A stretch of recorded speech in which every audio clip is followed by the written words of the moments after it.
नमस्कार। आकाशवाणी जयपुर अजमेर से प्रस्तुत हैं प्रादेशिक समाचार।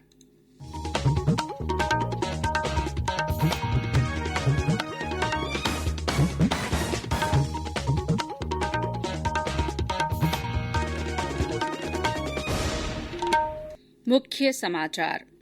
मुख्यमंत्री अशोक गहलोत ने आज विधानसभा में वर्ष 2021-22 का बजट पेश किया। बजट में कोई नया टैक्स नहीं, कृषि, स्वास्थ्य और शिक्षा पर विशेष जोर। अगले साल से कृषि के लिए अलग बजट पेश होगा। किसानों के लिए अलग बिजली वितरण कंपनी बनेगी। बजट में 3,500 करोड़ रुपए का यूनिवर्सल हेल्थ कवरेज लागू करने की घोषणा। प्रत्येक परिवार को 5 लाख रुपए का स्वास्थ्य बीमा मिलेगा। 50,000 से अधिक पदों पर भर्ती होगी। बेरोजगार युवाओं के इंटर्नशिप भत्ते को बढ़ाया गया। कोरोना काल में रोका गया सरकारी कर्मचारियों का वेतन रिलीज किया जाएगा। आवासीय और वाणिज्य उपयोग की भूमि की डीएलसी रेट 10% घटाई। और प्रदेश में बजट पर मिलीजुली प्रतिक्रिया। कांग्रेस ने इसे जन कल्याणकारी और भाजपा ने घोषणाओं का पुलिंदा बताया।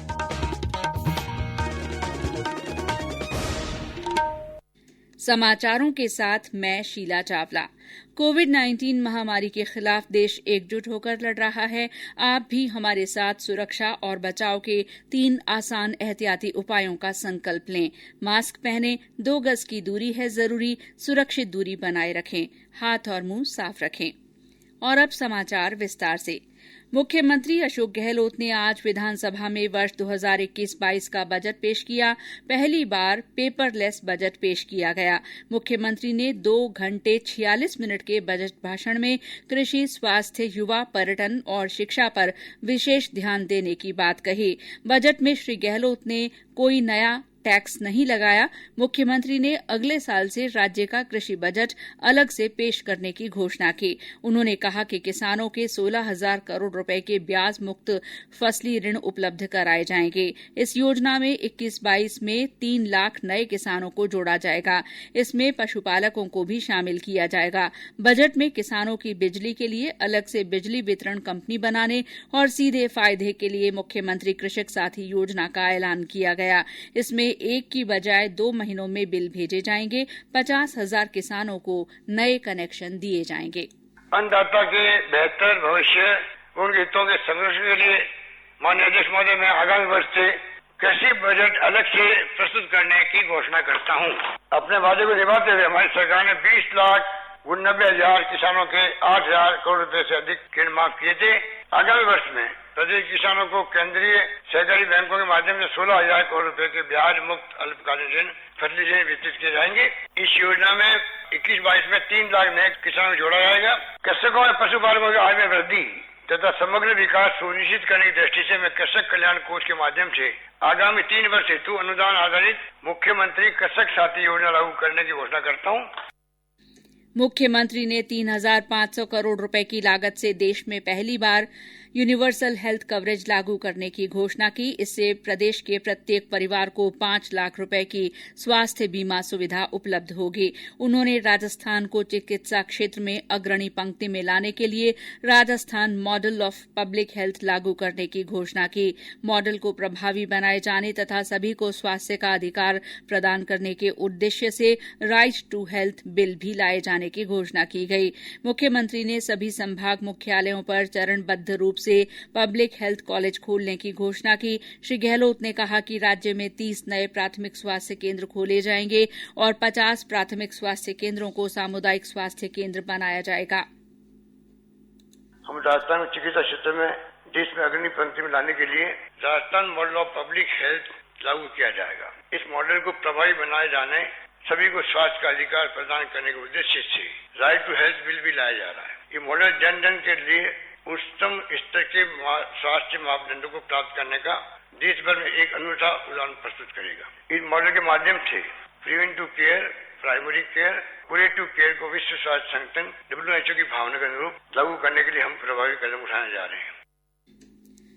मुख्यमंत्री ने प्रतियोगी परीक्षा देने वाले युवाओं को रोडवेज बसों में फ्री यात्रा और 1200 अंग्रेजी माध्यम के स्कूल खोले जाने की घोषणा की। 37,400 आंगनबाड़ी केन्द्रों, अंग्रेजी स्कूलों में फर्नीचर उपलब्ध कराने, 50 सरकारी स्कूल खोलने, 100 स्कूल क्रमोन्नत करने, शांति अहिंसा प्रकोष्ठ को शांति अहिंसा निदेशालय में बदलने, सभी संभागों में विशेष योग्यजन आवासीय स्कूल खोलने की भी घोषणा की गई।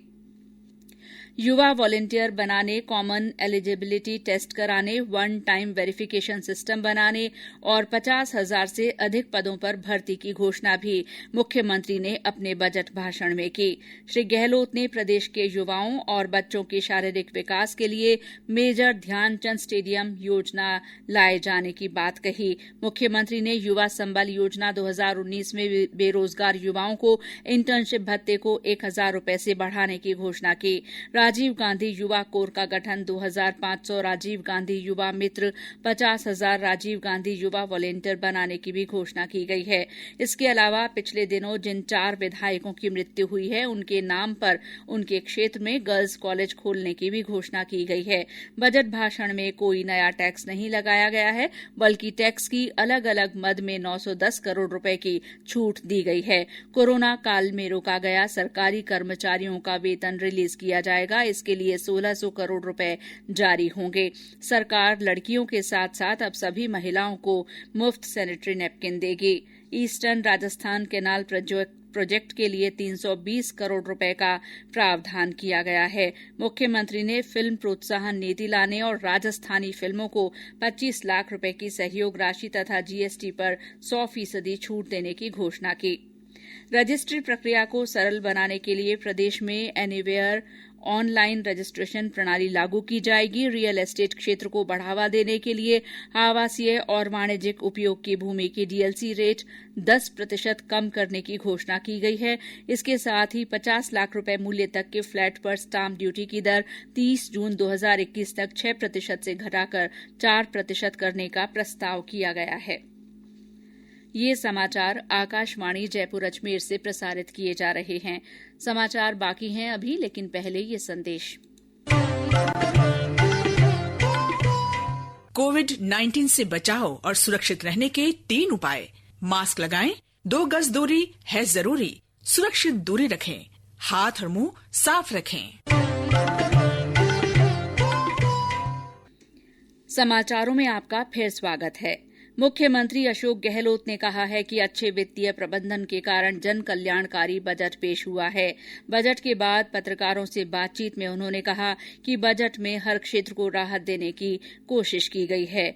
दूसरी ओर प्रतिपक्ष के नेता गुलाब चंद कटारिया ने कहा कि बजट में सरकार ने घोषणाएं कर वाहवाही लूटने का प्रयास किया है, लेकिन बजट में ये नहीं बताया गया कि इन घोषणाओं को धरातल पर लाने के लिए वित्तीय संसाधन कहां से जुटाए जाएंगे। भाजपा प्रदेश अध्यक्ष सतीश पूनिया ने कहा कि बजट में घोषणाएं काफी की गई हैं, लेकिन अधिकतर योजनाओं के बारे में कुछ नहीं कहा गया है। कोशिश की है इसको लोग लुभावन बनाने की, लेकिन लोग जानते हैं कि घोषणा करते हैं और उसको अमल में नहीं लाते हैं, इसलिए इन घोषणाओं का कोई औचित्य नहीं है। न तो बेरोजगारों के बारे में कुछ ठोस बात कही, जो संविदा कर्मी है उनके बारे में कोई बात नहीं कही, डीजल पेट्रोल पे वैट के बारे में कोई आश्वासन नहीं दिया। जो इंफ्रास्ट्रक्चर के डेवलपमेंट की बात है, कॉलेज स्कूल खोले, लेकिन अभी जिन कॉलेज और स्कूलों की पहले घोषणा की थी अभी तक उनकी बिल्डिंग भी नहीं बनी, स्टाफ नहीं है। कुल मिलाकर ये घोषणावीर जैसी घोषणाएं थी, कॉस्मेटिक सा बजट है जिसमें केवल लोग लुभावन बातें की गई।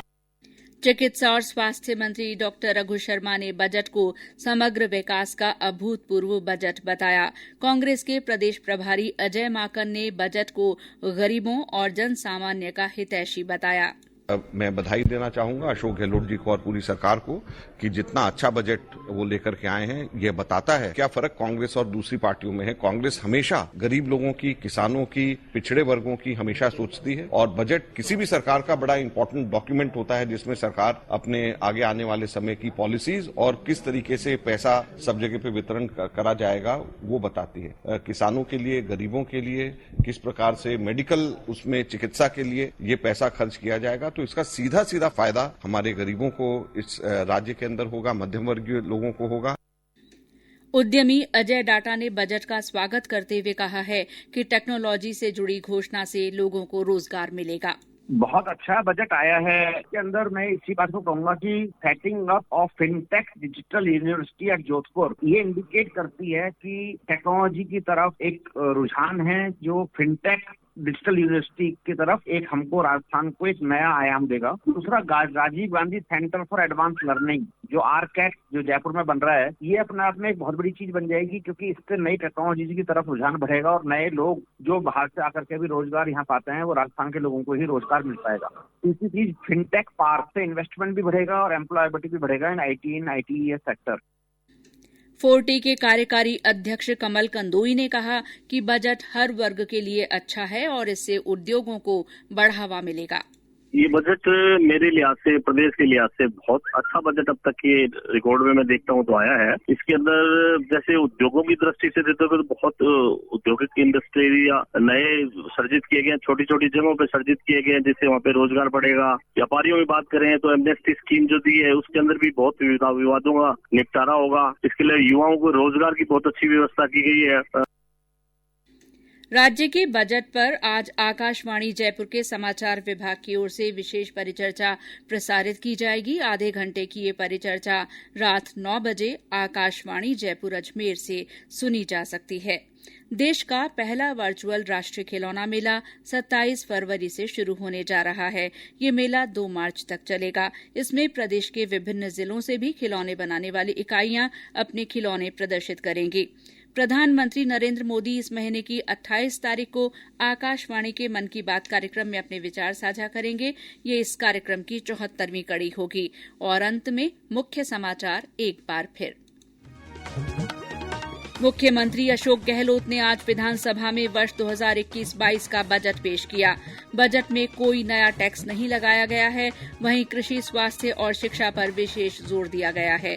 अगले साल से कृषि के लिए अलग बजट पेश होगा। किसानों के लिए अलग बिजली वितरण कंपनी भी बनेगी। बजट में 3,500 करोड़ रुपए की यूनिवर्सल हेल्थ कवरेज लागू करने की घोषणा। इसमें प्रत्येक परिवार को 5 लाख रुपए का स्वास्थ्य बीमा मिलेगा। 50,000 से अधिक पदों पर भर्ती की जाएगी। बेरोजगार युवाओं के इंटर्नशिप भत्ते को बढ़ाया गया है। कोरोना काल में रोका गया सरकारी कर्मचारियों का वेतन रिलीज किया जाएगा। आवासीय और वाणिज्य उपयोग की भूमि की डीएलसी रेट 10% घटाई गई है। और प्रदेश में बजट पर मिलीजुली प्रतिक्रिया हुई है। कांग्रेस ने इसे जन कल्याणकारी और भाजपा ने घोषणाओं का पुलिंदा बताया है। इसी के साथ प्रादेशिक समाचार बुलेटिन समाप्त हुआ। नमस्कार।